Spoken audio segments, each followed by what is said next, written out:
Right, from the Breeders' Cup to pointing, so a slight shift now, but delighted to say that champion point-to-point trainer Tom Ellis is now alongside me. Welcome to the show, Tom. How's things? Yeah, good, thank you. Thanks for having us.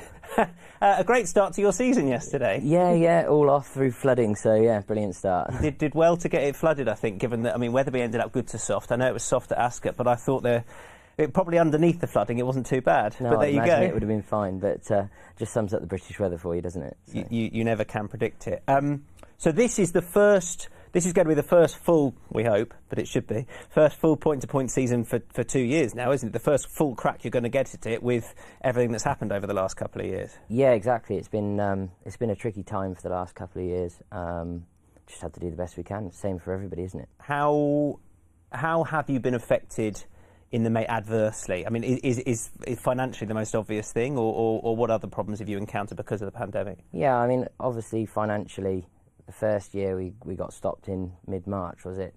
Whereas we'd have been going on until beginning of June. So other than the training fees, obviously we trade a few 4-year-olds. We didn't get to run a good few of those because it got shut down early. So yeah, financially it's been tricky. It's hard to stomach for the owners as well. It's difficult. I think this is something that David Dennis, who was in at the top of the programme, and I were touching upon, about how yourself and Gina have talked about, certainly recently, trying to bring young horses on and then hopefully make a profit on them if you do sell them on as well. Obviously, we're a long way off what happens in Ireland currently, but do you see yourselves, or hopefully see yourselves going forward, talked of in the same light as some of the big Irish operations that do that sort of thing? And is that realistic, do you think? Yeah, obviously that's a dream. I feel we're a good way off that at the moment. My argument is always, we're buying the horses from the same sales as the Irish boys. There is no reason they're any worse than the Irish horses. But the issue we have is we're running against exposed ex-National Hunt horses, and it can be easy to pick holes in the form. So from that angle, it's a harder sell. But hopefully we keep buying better horses slightly every year, and we can keep producing a numbers game, really, of producing good horses in the end. So, how long do you think that? Are you talking about changing the whole dynamic of point-to-point racing potentially, or is it just for yourselves as a yard operating that way? Perhaps more of ourselves, really. I think there's been a massive switch in point-to-pointing over the last 10 years. Tom Lacey was sort of the pioneer in it, in terms of buying commercial horses and then selling them on, and then ourselves, Fran and Charlie, Tom Weston. There's a good number now of younger people that are starting to do it to earn a living, and that's the reality. You have to do it to make any money from training. So, I think given time and natural progression, hopefully we can start to catch up a bit. What would be the mix of horse in your yard currently? So I was thinking about that on the way down.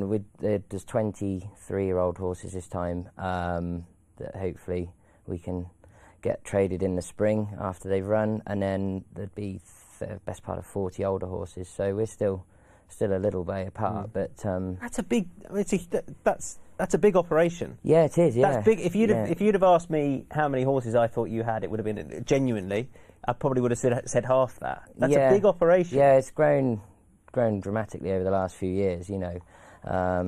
We've kept increasing numbers, and I think there's a big pull from our point of view. I can offer Gina and Jack as stable jockeys. Yeah, they're there every day of the week.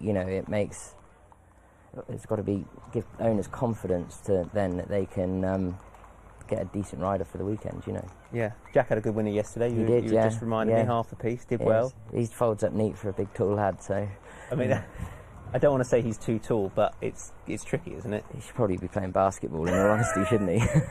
It doesn't make life easy, does it? No, he doesn't. But he's very talented. Very talented, and he's invaluable to Gina and I at home. He does all of the work with the young horses, breaks them all in the summer when they come back from the sales. He's a proper horseman, and I think that reflects in his race riding, really. He's got an awful lot of confidence. He'll sit back and perhaps watch things open up in front of him a bit more than Gina, who rides totally off her gut, and when she wants to go, she goes. There's no playing jockeys, Who listens to you more, Tom? Neither. That's a good answer. I listen to the pair of them. Yeah. This is Jack, at yours at home. Yeah, that's actually, honestly and truthfully, that's Ollie Signey's got now. He's placing a couple of bumpers, and he ran quite well over hurdles the other day at Fontwell. Where did you get him from? Bought him at Doncaster. He was a 20 grand store, a nice horse that, you know, he was a COVID horse we didn't get to run, so sold him before he did run. Funnily enough, he was entered in the maiden that Ahoy Senior actually won, so we'd have probably bumped into a good one that day, really. Yeah. So I'm interested with, obviously after the Cheltenham Festival this year, there was this huge debate. Yes, this year. Yeah, there was a huge debate about last season, about why there was such Irish dominance, and a lot of it seemed to come back to the early stages of a horse's life and to what's happened on the Irish pointing scene over the last decade or so. From your perspective, how much do you sort of look over the water and think, I'd love to be in that position, or do you just accept that it's a slightly different it's a slightly different game over here at the moment? It's sort of both, really, to be honest. Like we look over there and I think, Christ, we've been at it 5 years now, really, properly. They've been at it a long time. So in terms of time, we've got a lot of catching up to do. But I don't know, really. I think hopefully time will sort all of that out. But if you're buying horses from the same places, right? Yeah, the same sales, yeah. So it can't be just a case of the Irish that are over there are buying or hanging on to solely the better prospects. Is it just a level of competition which we can't match? I think a lot of the time, if you look at the sales results from these select sales, whether it be at Cheltenham or Goffs or wherever, the top lots genuinely head back over the water. So maybe that's got something to do with it. I don't know, really. Prize money, again, there's got better prize money over there. So in the pointing sphere? Well, yes, definitely in the pointing sphere, but also under rules. So that's going to keep owners more interested in staying over there. Would there ever be a temptation on your part, or for training rules horses or not? We have this discussion quite a bit, to be honest. We're sort of at a number where we could, but Gina and I have never worked in a professional yard. Don't know anything about how it works, really. We can get a horse fit. Nor do I. How different is it then? Well, we can get a horse fit and get them to run well, hopefully, on the day we want them to. Planning a horse's career out, whether it be a handicapper or a graded horse, is a totally different ball game, and one that would take a lot of learning for us, I think. I see. So it's not necessarily the day-to-day training a horse, knowing a horse, getting them right for a race, but it's the campaigning and the placement, which would take a little bit of getting used to. Yeah, I mean, for us, it's relatively simple. Get them fit, healthy, find a track that'll suit and run them, really.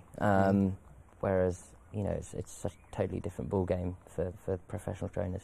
So, but it's something that you discuss. But again, you might just be a little away from making that step. And obviously, you've got a first full crack at a couple of years at a full pointing season. So you're going to do that for the next few years, certainly. Yeah, definitely. And personally, I think from a financial point of view, we're better off doing what we're doing and getting a reputation for trading nice young horses than trying to do both. I think there comes a point then when you get a conflict of interest, you can't go to the sales to sell a horse and buy the same horse back, if that makes sense. I don't think that works. So from our angle, I think we're far better off sticking with what we're doing, really. Do you feel you've got that reputation that you talk of now? Not yet, but something. You're hopefully, not? I think hopefully we can. Something I'd like to build, and whether it be Dan Skelton or Ben Pooling or whoever, get an order for a horse. I know where there'll be a nice one. We'll give Tom a ring. That's what I'd love to happen. We're a long way off that. So, tell me about your background personally and how you've ended up at this point, setting up with Gina. So, both obviously rode point in. Believe it or not, a few stone ago. But, I believe it. Yeah, but we met like that. Obviously got married, started training together with a farm at home. I do that a bit still as well, and then just gradually increase the number of horses, and it's sort of grown into quite a large operation now. What was the hardest thing at home? Was it just having no races for horses to run in, or Gina not being able to ride? How did you cope with that? Yeah, she's not great with that. So no. She likes to beat somebody at something every day. So whether it be show jumping or racing or something, she's a competitive person. So it was frustrating for us all. The horses were in great nick. We actually had 12 winners the first week back after the break. So we'd kept them all sort of there, and we didn't really know when we were going to get going for a long time, and then luckily it all sort of sorted itself out and away we went. So how does the next few months look with regard to, in particular, the young horses you're going to bring forward and then hopefully sell? That happens at the back end of the campaign. Yeah, so we've got a few 4-year-olds left from last year that didn't run this time, whether the ground went against them or whatever. So they'll be out hopefully in the next, well, pre-Christmas anyway. We can get them sold, all being well, before the new year. And then the 3-year-olds turn 4 obviously in January, and then we'll start to run them sort of February on really. And then hopefully target those Cheltenham Select Sales and Aintree later on in the season. What's the advantage for any buyer out there looking for a young horse? What's the advantage of getting them out of the pointing sphere, do you think? English pointing sphere is value, I think. Third time lucky, he was beaten in an English point of point. I don't know how much he was sold for. He was sold privately, but he wouldn't have been north of 100,000. I shouldn't think. You know, he was beaten in a point. He was beaten in an English point. In an English point, well, he's not going to. He's not going to be a huge amount. He looks a high class horse, doesn't he? Going forward. Yeah. I think there's massive value to be had. You've probably got to go through the races a bit harder, buying an English pointer maybe. Get to know, which parts of the country perhaps are more renowned for not producing, but have higher quality racing, if you like. So, which parts would they be? The Midlands is quite a strong area where we are. So it's myself and Fran and Charlie were third in the title this time, and Alan Hill was second. Between the three of us, we'd quite a lot of horses in, and it's a very competitive area. The southwest very competitive as well. But if you sort of head north or down to the southeast, it's not as strong. So. Tell me about the young jockey you've got. Is it Natalia Irvin? Natalia Irvin, yeah, she's been with us now. This will be her third season. She's a good girl. She works hard at home. She's got huge dreams of being like Rachel Blackmore, as a lot of people have. But whether that'll happen, I don't know. But does she? In fairness, does she say that and use Rachel's name? And yeah, she does. Yeah. So she's obviously looks up to somebody. That's great. It's good. That's what we. The whole thing, isn't it? Yeah, that's the hope. I think of.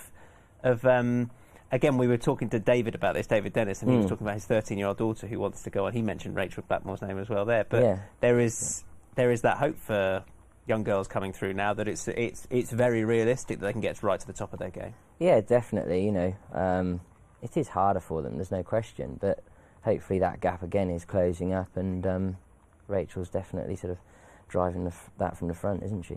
So, going forward, have you got a tally that you're hoping for this year? Do you operate like that or not necessarily? Not necessarily.